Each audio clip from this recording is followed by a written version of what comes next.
অন্তর্ভুক্ত করেছি। আমরা প্রথমে স্কুল দিয়ে শুরু করতে যাচ্ছি। সভাপতি এখানে দুইটা আসছে, যাদবপুর সরকারি বালিকা উচ্চ বিদ্যালয়ের পক্ষে বলবে, রাজিয়া সুতরা বালিকা উচ্চ বিদ্যালয়ের পক্ষে বলবে।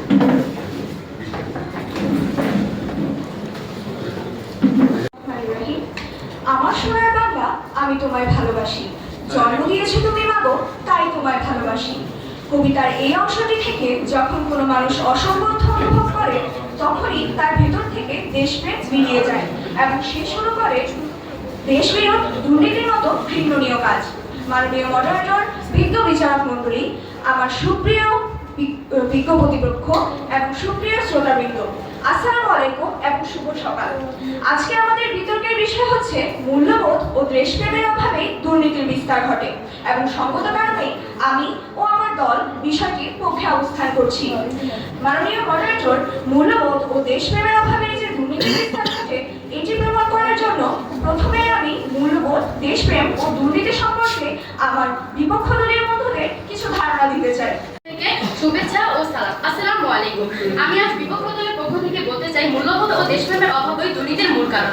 এই বক্তব্যটি সম্পূর্ণ সঠিক নয়। দুর্নীতি একটি জটিল সমস্যা, যার পেছনে শুধু ব্যক্তিগত মূল্যবোধের অভাব নয়, বরং রয়েছে দুর্বল প্রশাসনিক ব্যবস্থা, আইনের যথাযথ প্রয়োগের অভাব, জবাবদিহিতার সংকট এবং সামাজিক অর্থনৈতিক বৈষম্য।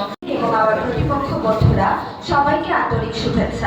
মণ্ডলী, উপস্থিত শিক্ষকবৃন্দ ও আমার বিপক্ষে বিকল্পিক বন্ধুরা, জানাতে করা হয় চাঁদ তোমার নিজস্ব আলো নেই। চাঁদ বলবে এটাই আমার ধর্ম। নদীকে যদি জিজ্ঞেস করা হয়, নদী তুমি তোমার অস্তিত্ব সাগরে বিলীন করো কেন? নদী বলবে এটাই আমার ধর্ম। ফুলকে যদি জিজ্ঞেস করা হয়, ফুল তুমি এত সুন্দর কেন? ফুল বলবে এটাই আমার ধর্ম।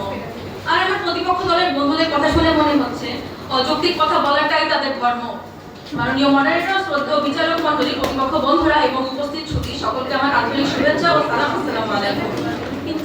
মাননীয় মডারেটর, সবাইকে জানাচ্ছি আমার পক্ষ থেকে আন্তরিক শুভেচ্ছা ও সালাম। আসসালামু আলাইকুম। আজকের বিতর্কের বিষয় মূল্যবোধ ও দেশপ্রেমের অভাবে দুর্নীতির বিস্তার ঘটে। আমি বিপক্ষ দলের তৃতীয় বক্তা হিসেবে দৃঢ়তার সাথে বলতে চাই, দুর্নীতির বিস্তার শুধু মূল্যবোধ ও দেশপ্রেমের অভাবে ঘটে না,